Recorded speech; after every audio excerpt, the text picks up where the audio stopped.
spurs our local economy. Kung ano man yung mga kailangan namin gawin sa mga transportation and whatnot, you see the effects eh. So we need to be prepared for these disasters. We need to be prepared for climate change.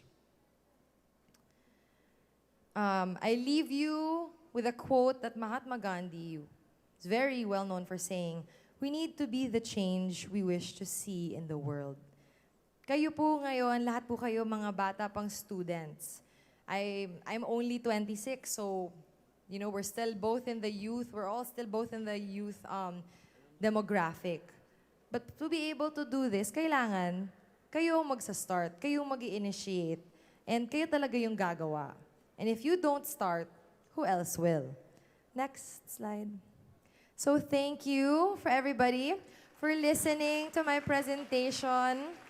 I hope naman na-enlighten kayo ng konti kung ano po yung ginagawa namin on a local level sa LGU.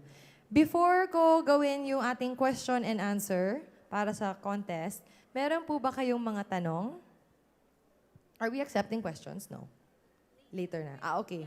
After na. Okay, with Bianca. Okay, so just my question. Ito na, para sa all-expense paid trip to Palawan. Nakikinig na kayo. Paano natin pipiliin yung sasagot? Paunahan, balugi yung sa likod.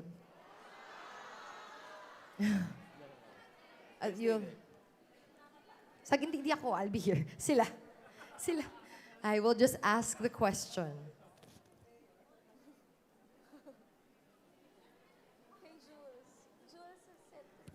Here? Where? Here.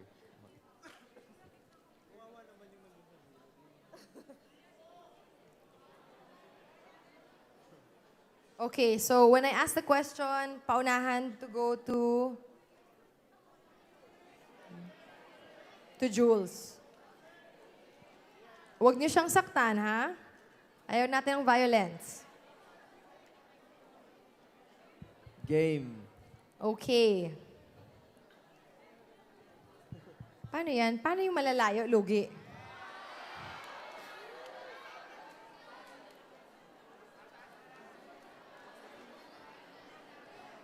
Paano yan? Text? Text the answer? Text the answer to you? Anong text the answer? Paunahan mag-miss call. O sige. Okay yan ah. Ewan ko sila nagsabi, paunahan. Paano kung walang load? Diba? Paunahan mag-miss call.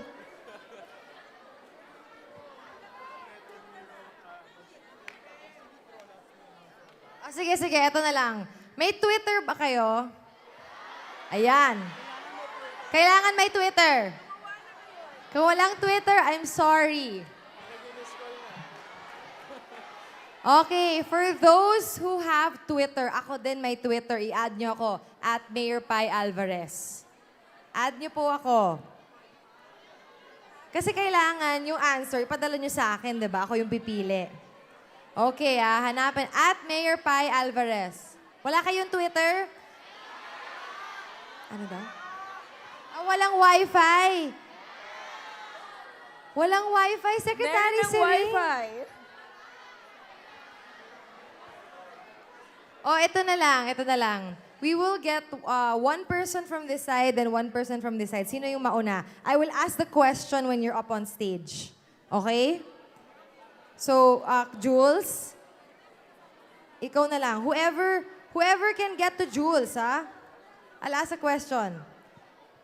Just come up to stage. Huwag kayo magdala ng kodigo. Just come up to stage. Ready? Jules, dito ka.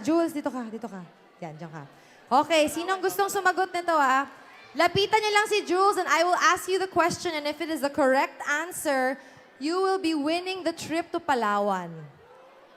When I say go, you just go to Jules. Ready? Jules, one from each side na lang. One from each side. Ready? Get set?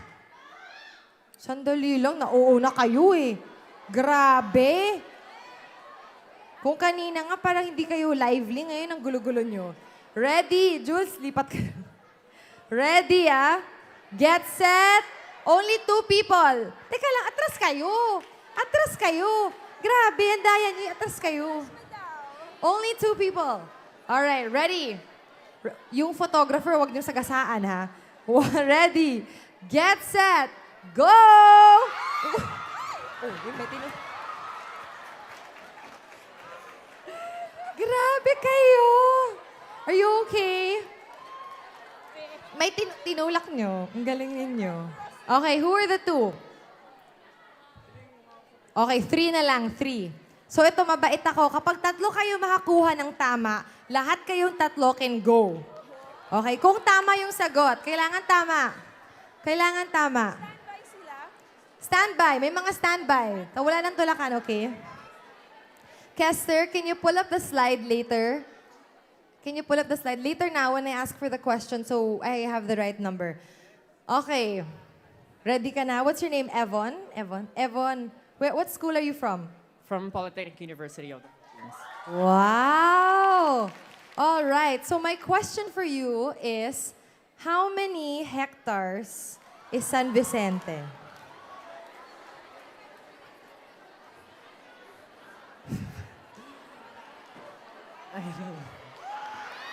I don't know daw. Okay. No Diyan ka lang. No coaching, ha? Huwag kayong mag-coach. What about you, Aga, sir? Jay, ilang hectares ang San Vicente? 1.6 hectares. 1.6 million hectares. Okay, Jay, yung 1.6 hectares, siguro yung complex lang ng MOA yun. Yung 1.6 million hectares, tama ba yun? 1.6 million, malaki pa rin yun eh. Hindi. Okay. Okay, wait, sandali lang. What's your name? Marie Chris, ikaw. 167,000 hectares. 167,000 hectares. Uy, magtutulak. Teka lang, guys, ang mga students, kailangan nyo ata ng disiplina. Sandali lang, baba kayo dyan. Baba kayo dyan. Grabe kayo, ha? Baba kayo dyan. Wait lang, we'll go with them. Guys, nagtanggal na ng sapatos. Sandali lang. Behave lang kayo. We have to give them a fair chance. Okay, one more question. How long is the White Beach coastline of San Vicente? In kilometers. 132. 132. Mali. Thank you. And you? 1.4 kilometers. 1.4. Yun yung longest beach namin, 14.7. Okay, ikaw naman. Coastline, ha? 165 kilometers. 165 kilometers! Marie Chris, welcome to Palawan. Okay. I'll get your information later. Sorry. Thank you for joining. Tama na. Ayoko na ng may tulakan. Okay, Marie Chris, I'll give you my number later. Mag-usap tayo. Sinong dadali mo sa Palawan? Parents ko po. Ikaw. Hindi. Jules, grabe. Who will you bring to Palawan? It's either my mom or my dad po. You can bring 2. Yeah, so bring your parents. Okay, congratulations. Okay, makinig kayo sa ibang presentation, ha? Thank you, everybody. Thank you po. Sana po nag-enjoy kayo ng kahit papano. And we will be entertaining your questions later on. Thank you. Thank you so much, Mayor Pai. Palakpakan natin si Mayor Pai. Mayor Pai Alvarez of Palawan. And of course, we would also like to recognize the presence of Commissioner Harrison Alvarez. So we're there. Yes, he also visited the Greeneration Summit po. And of course, sobrang saya ng nanalo ng free trip to San Vicente, Palawan. Sobrang swerte niya. At High school, no? High school student? College. At College dinagdagan na pa pala ni Mayor Pai ng isa pang ticket, di ba? For her parents. So at this point, Ate Pebbles, At this point, we already have our 2 ambassadors speaking and meron pa tayong isang ambassador na nagpa-unlak sa atin para mag-share ng kanyang initiatives sa kanyang local government unit. Alright, so, okay. So ito, kung kanina galing sa Palawan, ngayon naman magagaling sa province of Camarines Sur. So we will see kung meron ding free trip. Tingnan natin yan kay mamaya, kung sino Tingnan man yung natin ambassador kung- natin. Oo, kung magbibigay din siya ng free trip to Camarines Sur para tayo ay mag-wakeboarding. Tama ba? Yes, yun yung sikat dun eh. So yun ang nakikita natin na from our different ambassadors, nakikita natin kung paano nagmamanifest yung mga unique actions nila on how to adapt or mitigate climate change in their own places. Yes, Miss Bianca shared what her actions are in order to help to contribute in addressing climate change. Na sana ay na-inspire din kayong lahat. And Mayor Pai Alvarez was also able to share with us her local government unit's initiative on climate change. And from the talk of Bianca, yung important dun, especially as students pa lang tayo, syempre wala pa rin naman tayo dun sa professions natin, di ba? We're still students, especially high school students. Ano ba yung the least that you could do ay yung simple things talaga. So those simple things, sabi nga ni Bianca kanina, kung lahat ng 1,000 delegates dito gagawin yun, definitely we could do something that would really change the course of the world. Kung nasan man tayo ngayon, baka mapabawas pa natin yung climate change. Yes, if everybody will make a drop in the ocean, then definitely we can create a ripple and a wave. Bunox. Yes. May Beauty pang queen. pang Like a beauty queen. Actually, Okay. before... Wag na natin pag-usapan yan. Those were the days. Okay, Beauty queen si Ate Pebbles natin. joke lang yun. Okay, ano yung favorite mo dun sa top 10 na sinabi ni Miss Bianca Gonzalez? So top 10, bukod dun sa mga gadgets. Last one, of course, care. Yung care. Kasi 'di ba, hindi mo rin naman kasi gagawin lahat yun, yung other 9, kung hindi ka magki-care. So it all starts with genuine sincerity. Genuine sincerity. Kung gusto mo talaga baguhin yung actions nyo, yung habits nyo, even yung processes nyo sa mga schools, sa pagsisegregate, kung wala kang sincerity sa ginagawa nyo, walang change na mangyari. So it should start with that genuine sincerity para magbago lahat yung mga habits na meron kayo individually or even in your own institutions. Yes, caring talaga ang kailangan natin, di ba? It should start from within, kagaya nga ng sinabi ni Mayor Pai, di ba? The change should begin with ourselves. Now, at this point, we will be hearing the experience of Camarines Sur in terms of climate change and the actions that they're doing right now to address climate change and also their tourism initiatives in the area. And actually, he is the youngest governor in Philippine history. And our Greeneration Ambassador, let's all welcome, ladies and gentlemen, Governor Miguel Migs Villafuerte.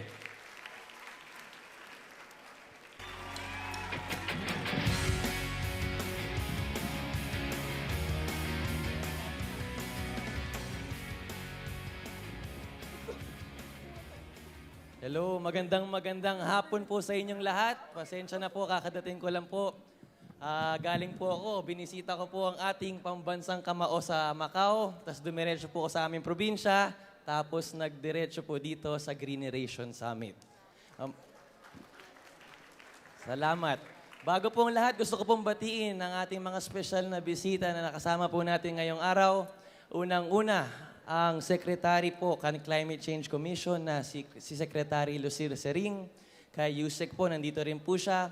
Sa aking mga fellow climate change ambassadors na si Miss Bianca Gonzalez, si Mayor Pai Alvarez, at sa lahat po ng aking mga fellow speakers, sa inyo pong lahat, maraming salamat po for having me today. Una-una po, gusto kong magpakilala sa inyong lahat. Ako po si Miguel Migs Villafuerte, ang governor po ng probinsya ng Camarines Sur.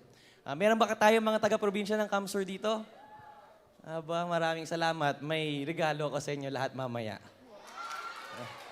Mga kababayan, mga taga-Bicol, mga kadakol, mga Bicolano digdi. Sige, dahil narinig ko po na si Mayor Pai Alvarez, kung masagot daw ang question and answer portion, ay may papremyo po siyang free trip to San Vicente, Palawan. Napakaganda po doon. Sige, dahil masaya po ako na nandito po ako ngayon, kasama ko kayo lahat. Ang makakasagot naman po ng question and answer ko, 5, ay may round trip sa Camsur, either sa CWC or sa Karamuan. Kayo na pumili. So 5, kaya mamaya sana makinig tayo sa aking presentation. Siguro bibilisan ko po para hindi masyado boring, pero importante po ngayong araw ay we are informed in terms of climate change. Dahil totoong-totoo po ito. So, bago ang lahat, sana po bigyan niyo ako ng pagkakataon na makapag-present ng aming initiative po. Ang inisyatibo po ng gobyerno probinsyal ng Camarines Sur in terms of climate change. I will make this very fast para hindi tayo masyado mainit. Asa na? O habang pine-prepare pa po yung presentation ko, tuloy-tuloy ang pagpapakilala ko po. Sa mga hindi po nakakaalam, ako po ang na-elect, thank God, bilang the youngest governor in Philippine history. Ito po talagang malaking honor para sa aming pamilya, para sa Bicol Region, sa probinsya ng Camarines Sur. Kaya maaasahan po ninyo, mga kapwa ko kabataan, na hindi ko po pababayaan ang reputasyon ng henerasyon natin ngayong panahon. Talaga po magsisipag ako para pagdating ng panahon na kamo naman ay magkakataon, sabihin nila bakit si Mayor Pai naging epektibo. Sa mga hindi na nakakaalam, ako po tuwing pumapasok sa mga conference na tulad nito, dalawa lang po ang laging tinatanong sa akin ng mga tao. Unang-unang tanong po sa akin, kamusta na kayo ng lolo mo? Dahil yun nga po, medyo naglawan kami nung nakarang eleksyon. At yung ikadawang talong sa akin, tuwing nagbibisita ako sa mga convention, kamusta na kayo ni Sara Geronimo? Grabe. Pressured. Pero, hindi ko nasabihin. Baka ma-rappler pa ako. Joke lang. Asan na yung presentation natin?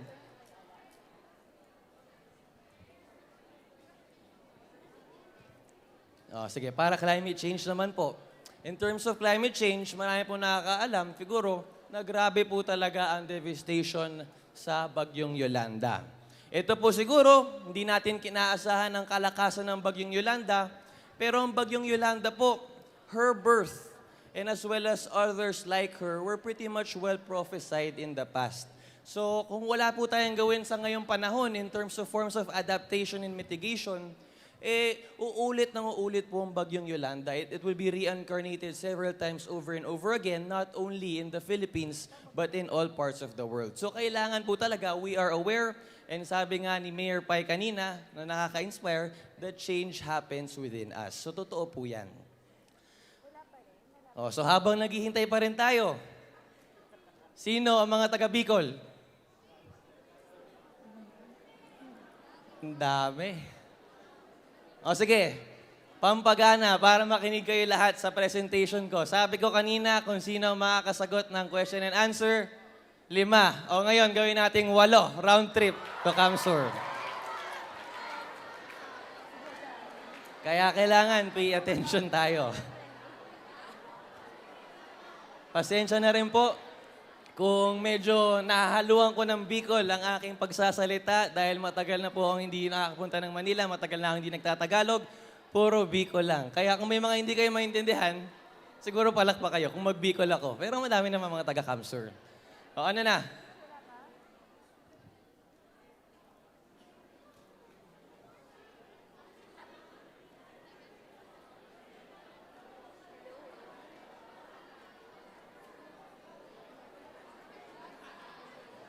Matagal. Sige, habang naghihintay, pwede makat ka. Mag-ano muna tayo, magkaroon ng konting kasayahan habang hinihintay i-load ang aking premyo. Pangalan? Clea. Taga saan ka, Clay? La Consolacion College, Manila. La Consolacion College, Manila. Ilan taong ka na? 15. 15. Sino ang paborito mong artista? Sara Geronimo. Paborito ko rin yan. Ikaw ba ay marunong kumanta? Hindi po. Hindi. Ikaw ba marunong mag-pick up line? Ano? Pick up line. O sige, ikaw ba nakapunta na sa probinsya namin? Bicol. Sa Camsor, hindi pa. Hindi pa. Saan sa Bicol? Sorsogon. Sorsogon. Gusto mo ba makabalik? Gusto mo bang makabisita sa CWCR sa Karamoan? Opo. Sige, isa lang ang request ko. Bibigyan kita ng round trip ticket kasama ang isa mong kaibigan. Pag matikman ko naman ang kiss ng mga taga La Consolacion High School. Isa lang.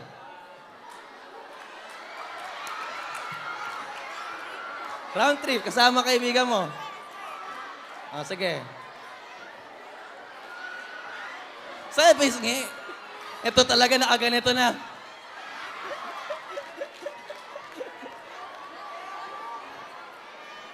Oh. Teka. Para may konting eksena. Oh, isipin natin, ano bang sikat na palabas ngayon? Oh, sige na, ready na, oh. Oh, kiss.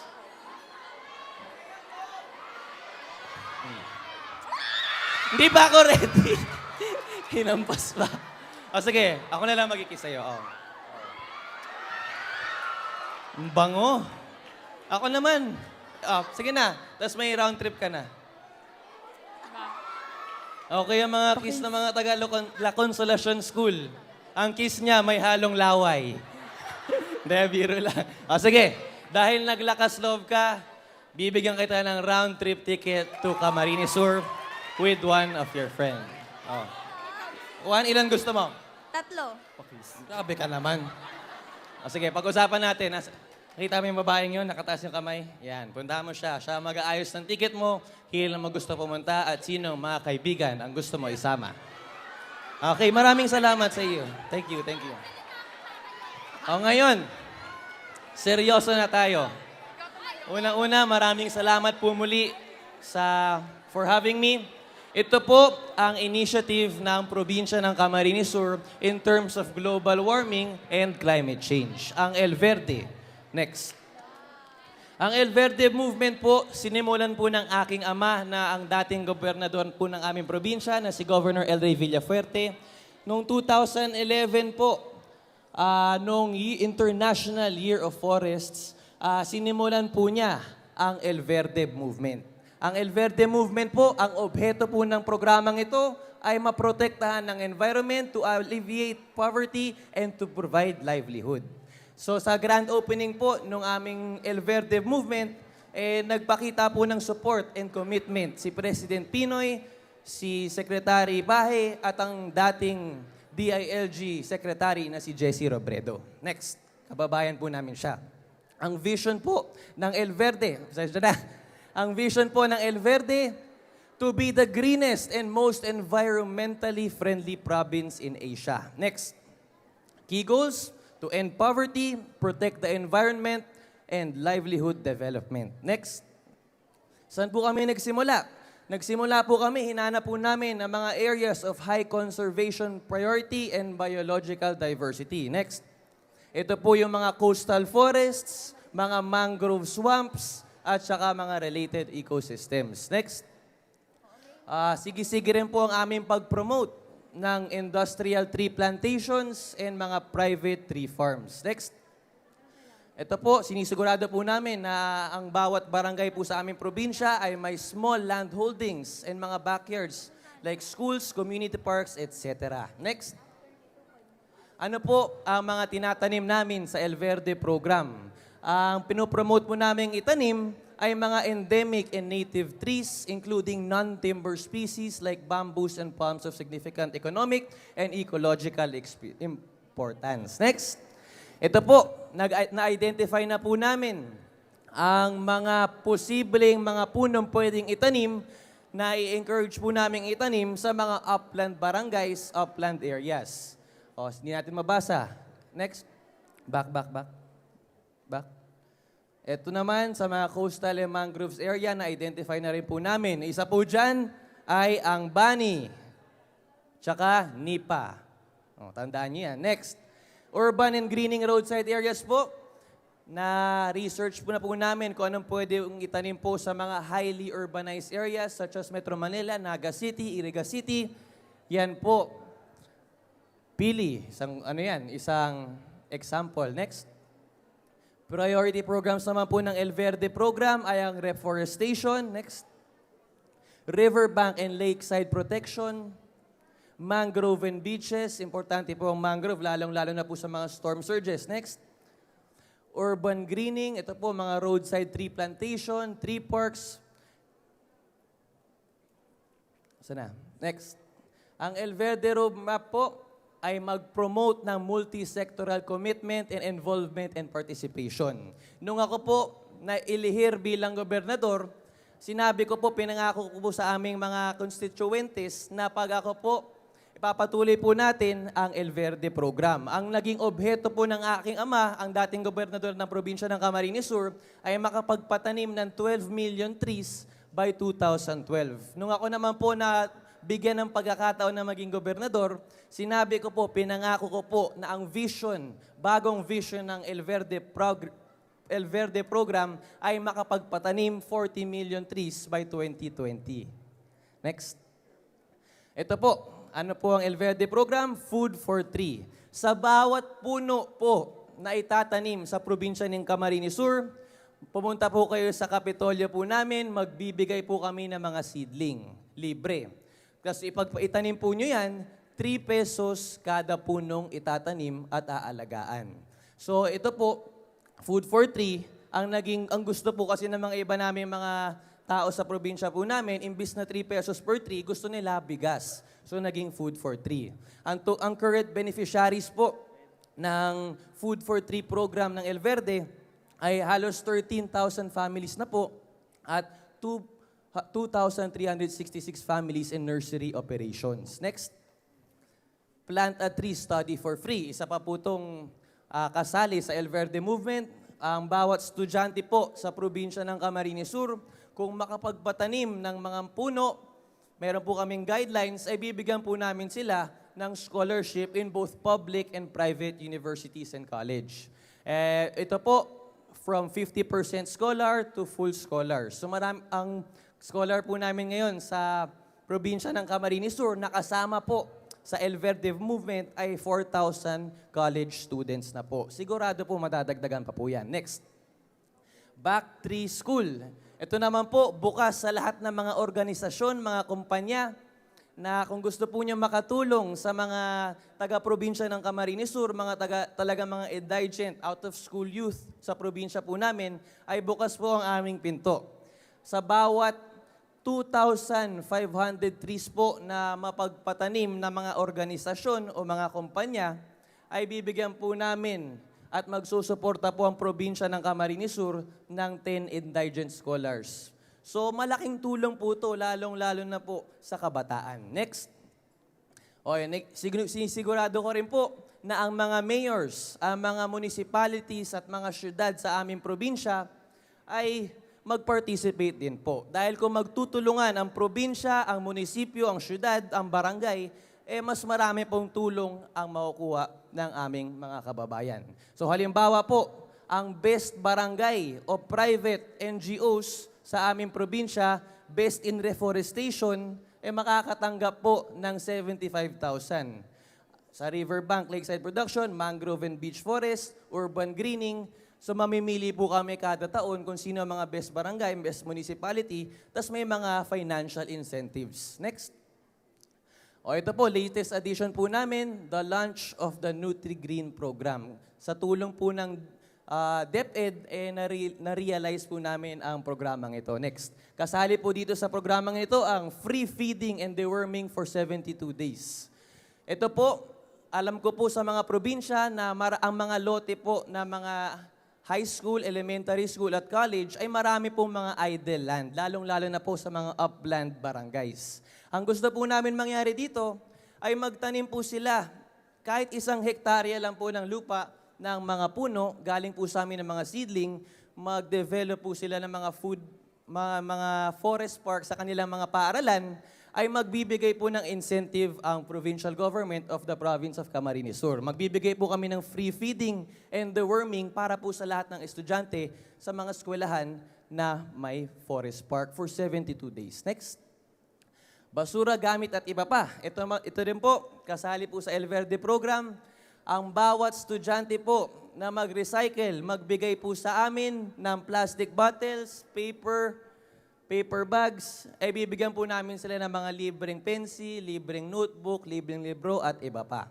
So, 2 birds, 1 stone po to. Nalilinisan po ang ating kapaligiran at nakakatulong po tayo sa mga estudyante. Next.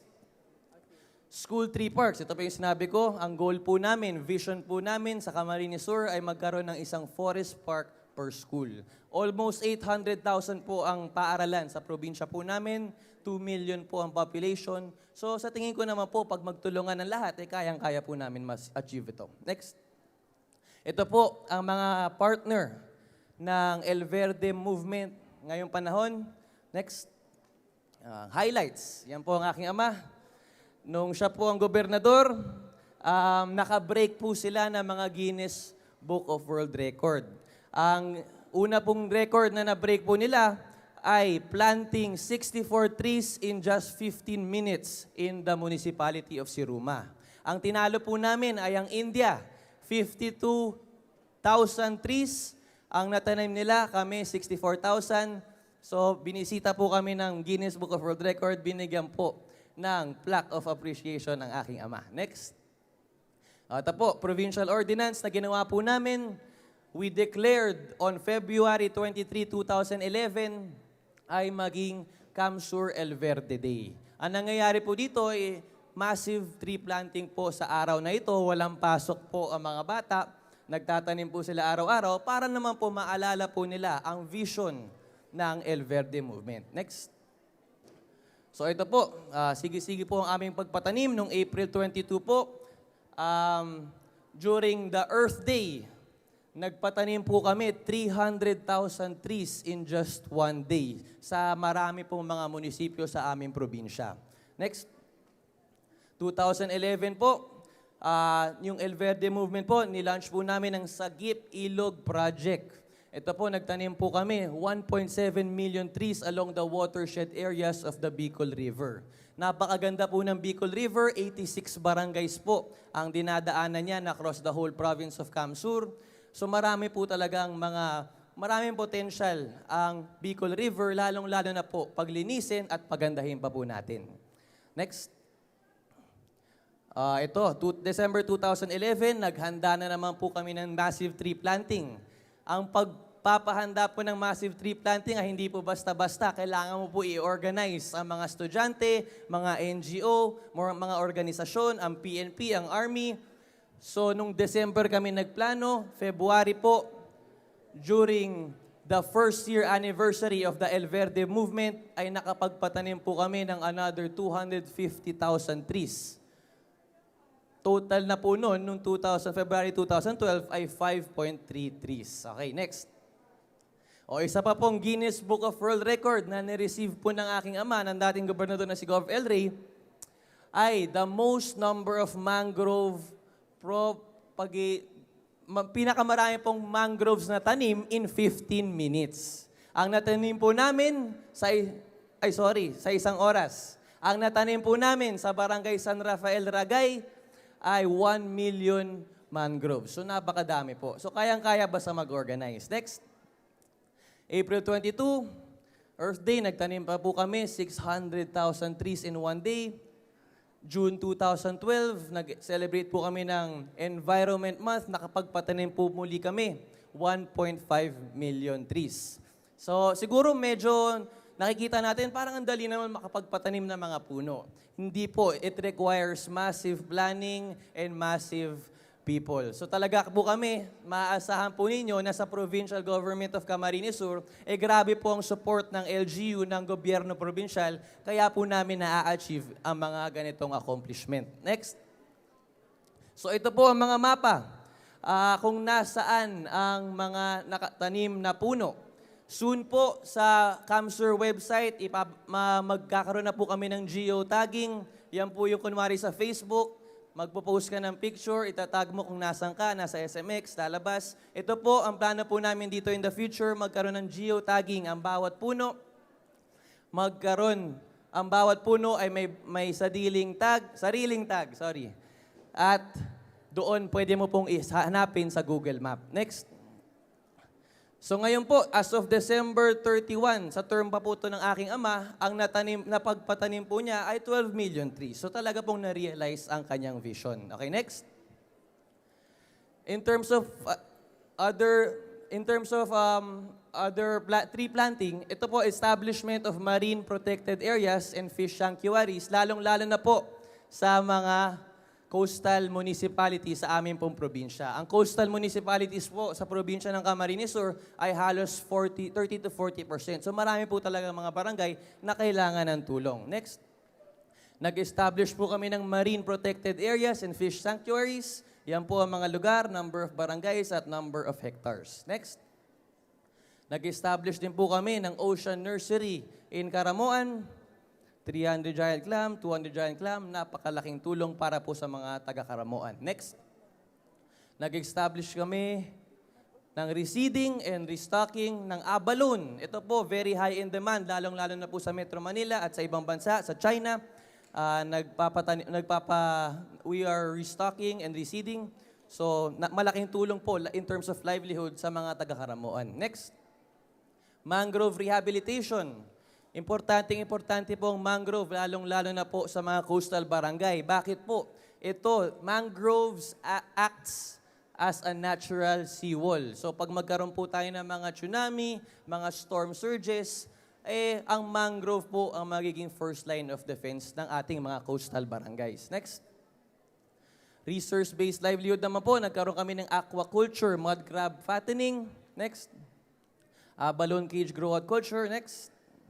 Seaweed farming and nursery. Next.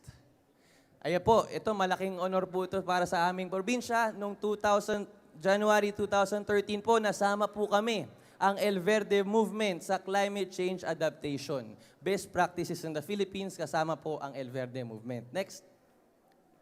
On January 12 po, ito, malaking bagay po ito. Yung United Nations Framework Convention po, binigyan na po kami ng carbon credits. Ibig sabihin po nito, ang bawat puno po na patanim po namin ay acknowledged na po ng UN. May bibigyan po kami ng financial incentive sa bawat punong aming itatanim. So ito po, pwede pong gayahin ng bawat LGU sa Republika ng Pilipinas. Okay, next. On June 30, 2013, ako po nag-take ng aking oath sa pagiging gobernador. At dito nga po, sinabi ko na I will vow that the vision of the province of Camarines Sur will plant 40 million trees by 2020. Kayang-kaya. Next. Sa tulong ninyong lahat. Sana. Okay, September 25, 2013, nagkaroon po kami ng Summit on Forest Protection and Environmental Laws Enforcement. Next. Sige-sige pa rin po ang aming pagpapatanim. Ngayon po, ako na po nag-spearhead. Sige-sige po ang aking pagbisita sa mga barangay, upland o coastal. Ako mismo ang nagtatanim. Sarili ko po, masaya po siya at madali lang po talaga. Kung isipin ninyo, 1,000 trees, paano natatanimin ng sobrang dami?